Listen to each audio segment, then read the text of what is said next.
You did the work. You went to therapy, read the books, learned your attachment style like it was a second language, and now you're basically fluent in emotional intelligence while everyone else is still grunting and pointing at their feelings. You communicate like a functional adult human being, which, in the dating world, makes you about as appealing as a white minivan. Meanwhile, they text back K to your thoughtful paragraph about vulnerability, and somehow you're the one who's too intense. Right, because God forbid someone actually uses complete sentences to express genuine human emotion. You're not dramatic, you're not clingy, you're just emotionally literate in a world full of people who treat feelings like vegetables. They know they should have them, but they'd rather live off emotional junk food and hope everything works out fine. The thing is, in modern dating, being real looks like a federal offence, punishable by being left on red for eternity. Welcome to Dating While Emotionally Evolved. Let me tell you about the kid who became a feelings detective before they could even spell boundaries. It started early, when you were the kid who felt everything at maximum volume, like someone cranked your emotional settings to 11 and then threw away the remote. Other kids cried when they fell. You cried when you saw other kids fall. When your hamster looked existentially sad. When your mom forgot to pack your favourite snacks, you were basically mourning the loss of sugar like they were a deceased relative. People called you sensitive, like it was a medical condition that needed immediate intervention. Oh, don't mind them, they're just too emotional. So you learned early that your emotional intelligence was both a gift and a liability. You became the family therapist at age 7. You start thinking, maybe if I just become easier to love, more helpful, more understanding, they won't abandon me like last season's Netflix show. So you became an emotional sponge, absorbing everyone's moods, anticipating needs. You were basically running a full-service emotional Airbnb. You learned that being helpful gets approval, being calm makes you safe, and asking for love directly, that's what selfish people do. Instead, you gave love like a street performer, freely, hoping someone would drop some appreciation in your emotional hat. Most people just walked by and pretended not to see you. By middle school, you were fluent in subtext, proficient in reading between the lines, and had a PhD in what they really meant was. You could decode passive aggression better than a Cold War cryptographer. You could translate anyone's emotional state. Nice to meet you. No, it's not. Like Google Translate for feelings. When she said, fine, she meant she's spiritually wounded but doesn't want to burden anyone with her actual feelings.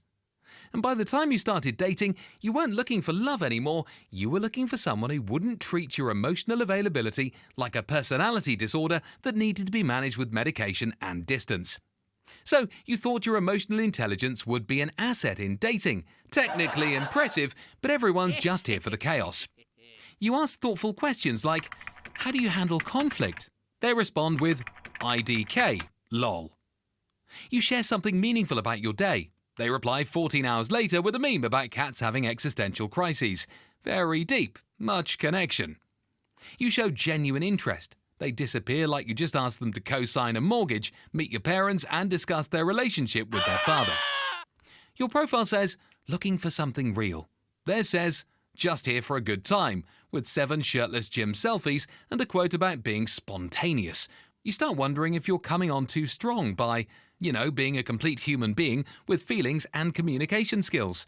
Maybe having emotions is the new red flag. So you try to tone it down, play it cool, be mysterious, which for you means waiting 2 hours to respond instead of 2 minutes. Because pretending not to care when you absolutely care isn't chill. You've literally reverse-engineered your personality to match people who haven't done any work on themselves.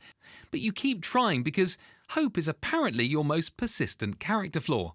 Every once in a while, someone meets you where you are.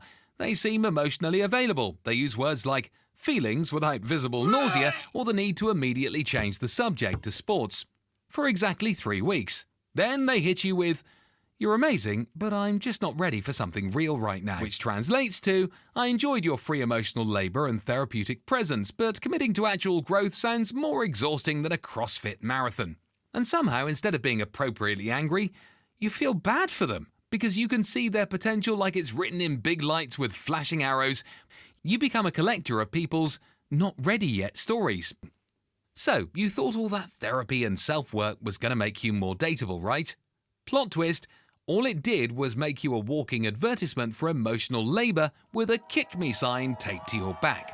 You start to wonder if emotional availability is just a neon sign that says, "Emotionally exploit me, I'm pre-approved," with flashing lights and a customer service hotline.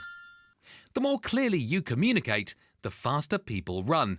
You start Googling things like, "Is vulnerability unattractive?" and "How to emotionally regress just enough to seem dateable, but not enough to need therapy again." You try dating someone less complicated.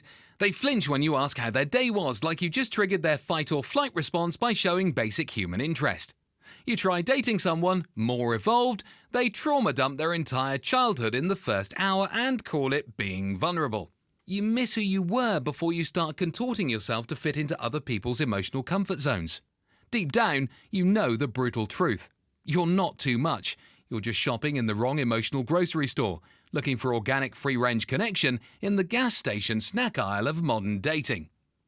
Here's where the story gets interesting.